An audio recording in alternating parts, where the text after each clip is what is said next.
Welcome to another episode of Life and Whiskey. As always, I'm Jordan, and today we're going to look at Weller 12. So if you just watched the last video, if you're watching these in order, just got done recording the Bib and Tucker. And the reason why I went with this is because that Bib and Tucker had a kind of a bitter, charred, acrid note as the finish. And in my opinion, so does Weller 12. Now, the next video we're going to go right into is my poor man's Pappy here. But here's what I have to say. This much is gone because I made my poor man's Pappy. I only bought this bottle. It was not on my list, but I only bought this bottle because it was available at the liquor store that I get things for reasonable prices at locally here. And so I bought this bottle for $36.89. Don't hate me. I'm sorry. And also, that's exactly where this bottle should be, if not 20 something dollars.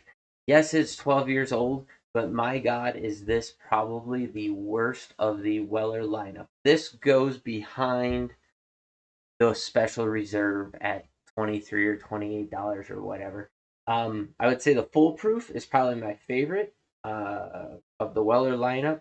And the 107, if you didn't, if you haven't watched my video, go back and watch it. I did a head-to-head comparison. I had a bottle of 107, and I was just crapping all over it. I did not like it. And then a couple years later, I bought one for me. I bought one for my hunting partner. I bought some for a couple other friends, and those bottles tasted nothing like my first bottle. So much so that my hunting partner and I, beginning of the month here, we met over in Aberdeen, South Dakota, and we were trying to chase roosters around. And I brought this poor man's Pappy, but I also brought that original bottle of 107, and I gave it to him, and I said, "Here you go, try this." And he, with the first sip, fully understood why it was that I was unimpressed with 107 to start with. When you do a head-to-head comparison, there was no comparison between that first bottle and all the bottles since. Um, this Weller 12 is similar to that 107 with how much I don't like it. It's got a bitter finish on it, so much so that this bitter finish on this has taken over the 107 finish in my poor man's Pappy. I don't have a lot of good things to say about this.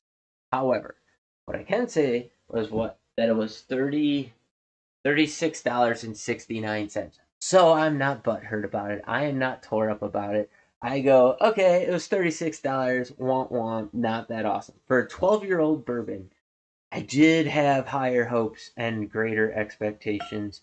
But that also kind of just goes to show what I've always said about the Buffalo Trace products. I've crapped all over Pappy 23 and Pappy 20.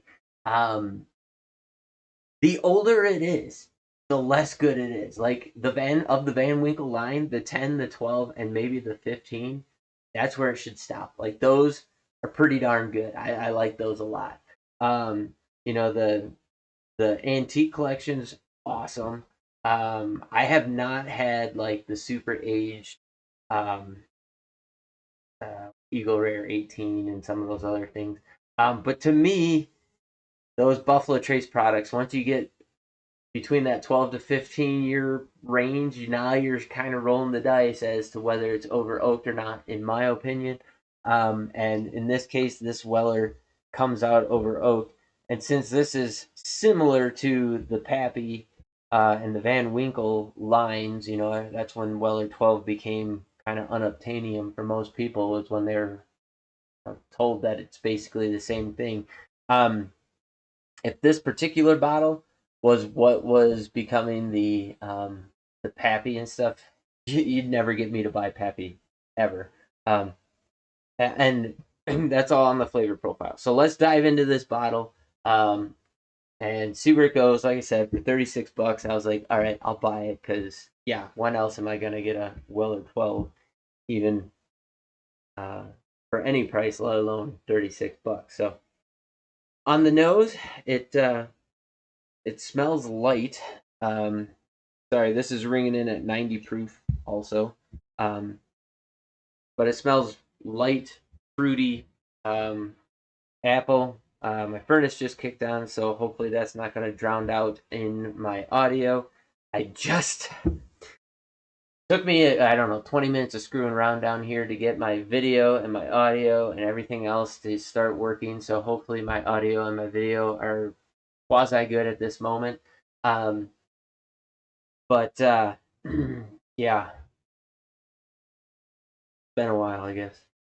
But it has the classic Buffalo Trace nose profile, sweet, fruity, floral. Very heavy into that floral apple kind of note that to me is what I pick out and identify as Buffalo Trace every time. That's kind of it. I'm not getting, I guess, out of this nostril, out of my right nostril, I'm getting some caramel. I was just about to say I'm not really getting much in the way of caramel, confectioner sugar, any of those sweet notes. I did get a light caramel drizzly syrup smell out of my right nostril, but that was about it. So here we go. We're gonna go in for our taste. There you have it. Up front, there's not a lot going on. Kind of a I don't know. It's not watery, but it's a light mouthfeel to it. It's not very rich, deep, and clingy. There's almost no flavor going on for a good 1, 2, 3 beats, and then you get a little bit of a caramel, a little bit of a sweet, and then that ethanol kind of picks up in the finish there with a little bit of astringency and bitiness. Even though it's a lower proof, it's at 90 proof, it still hits and it dries out your tongue like a dry wine would, along with kind of that acrid, bitter oakiness and a little bit of sweet. That was probably the most sweet that I've ever gotten off of the finish of this. And it still was not enough to impress me. So I really only got like 2 or 3 notes out of that. It was pretty flat all the way through. Nothing was really hitting heavy or with a depth and richness of flavor to it. And then it finished with that dry kind of bitter oakiness on the back end that I'm particularly not a fan of. So all the way around, that's just not my flavor profile. Let's see what sip number 2 does.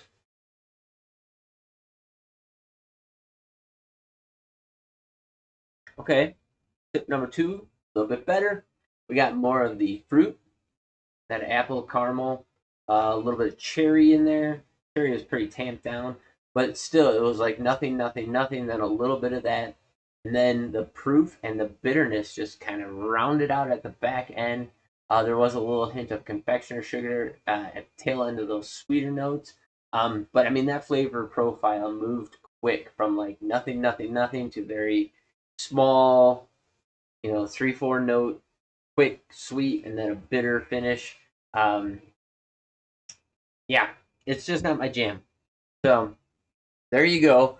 If you find one for $36 just to see what it's all about, by all means, go ahead and pick one up. Maybe it is your jam. It's just not mine.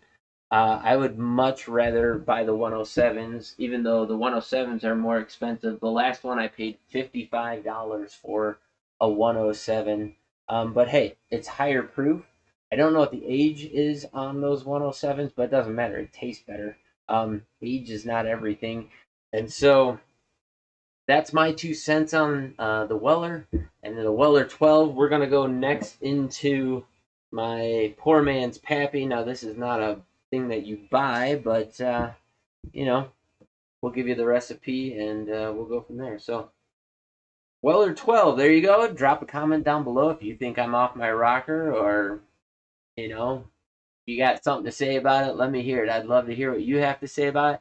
I'm going to go so much to say that the Weller 12 is not even really worth purchasing if you're going to try and make a poor man's Pappy. I'd be curious what it would be like to add something different in there rather than the Weller 12. Although, that does give it that oak characteristic.